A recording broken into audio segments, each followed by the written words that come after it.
Selamat pagi, Shalom Bapak Ibu Jemaat yang terkasih di dalam Tuhan. Salam sukacita. Pada pagi hari ini kita bersyukur karena Tuhan memberkati kita sekalian. Dan mari kita akan bersama-sama merenungkan kebenaran firman Tuhan yang terdapat di dalam kitab Nabi Yesaya pasal 53, 54 dan pasal yang ke-55. Saya akan membacakan di dalam pasal 53 ayat yang kelima.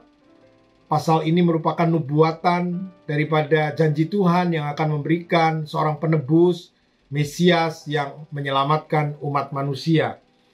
Di ayat yang kelima dikatakan, tetapi dia tertikam oleh karena pemberontakan kita.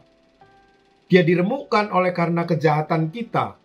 Ganjaran yang mendatangkan keselamatan bagi kita ditimpakan kepadanya, dan oleh bilur-bilurnya kita menjadi sembuh.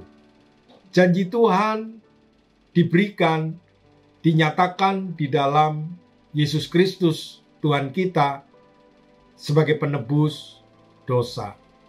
Dan janji Tuhan, pemeliharaan dan kasih-Nya yang tidak terukur itu terus dinyatakan di dalam setiap kehidupan kita anak-anaknya.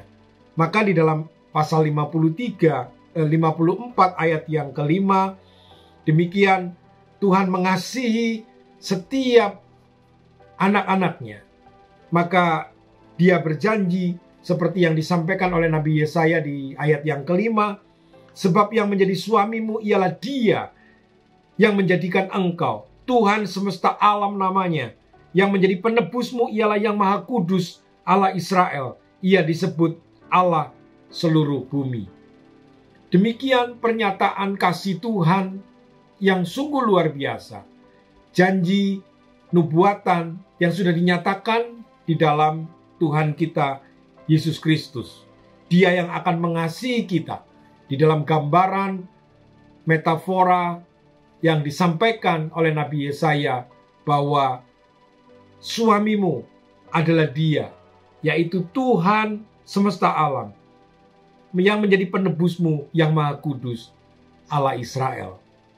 Maka kita bisa melihat bagaimana seharusnya kita menjadi orang percaya, bagaimana kita menjadi umat Tuhan. Di pasal 55 ayat yang ke-6, Yesaya mengatakan, carilah Tuhan selama Ia berkenan ditemui. Berserulah kepadanya selama Ia dekat. Baiklah orang fasik meninggalkan jalannya dan orang jahat meninggalkan rancangannya. Baiklah ia kembali kepada Tuhan, maka Dia akan mengasihinya. Dan kepada Allah kita, sebab Ia memberi pengampunan dengan limpahnya.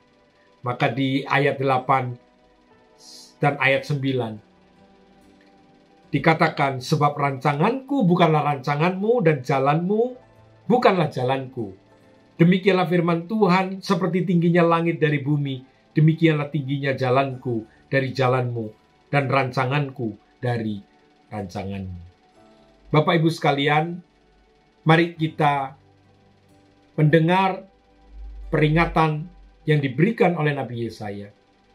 Dia Allah yang mengasihi, Dia Allah yang berjanji untuk tetap menyertai, menyelamatkan, menebus kita. Marilah kita tetap mencari Tuhan. Marilah kita tetap mendekat kepada Tuhan. Marilah kita tetap berseru kepadanya selama Ia berkenan ditemui. Dan mendekat kepada Tuhan, meletakkan seluruh rencana kita untuk diberkati oleh Tuhan. Rencana Tuhanlah yang terbaik dalam kehidupan kita. Sekali lagi, carilah Tuhan dan berserulah kepadanya. Selamat pagi, selamat beraktivitas. Tuhan memberkati.